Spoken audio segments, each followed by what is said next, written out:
அந்த 41 பேர் உயிரிழப்பு நடந்தது நடந்துடுச்சு. அது மீண்டு வரப்போறதில்ல.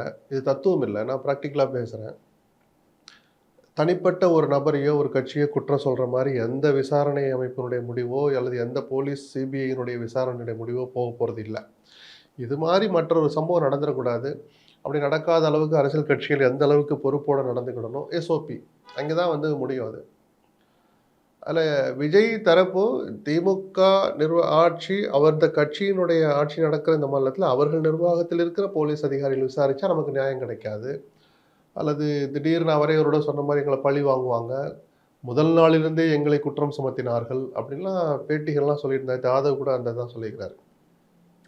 அந்த ஒரு கருத்துக்கு நேற்று அவங்களுக்கு ஒரு திருப்தி அடைகிற அளவுக்கான தீர்ப்புன்னு நம்ம சொல்லலாம். சரி, அப்ப நீங்க திருப்தி அடைஞ்சு உங்க மேல இருக்கிற கறை கழுவுனா மட்டும் போதுமா?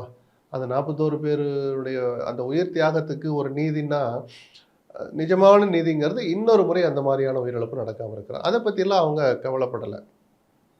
அதுக்காக அந்த வெற்றி விழா மாரி எங்களுக்கு வெற்றி அப்படின்லாம் சொல்லி கொண்டாடுகிற தீர்ப்பும் இது அல்ல. A to B உங்கள் பசியார எங்கள் ருசி பேசும்.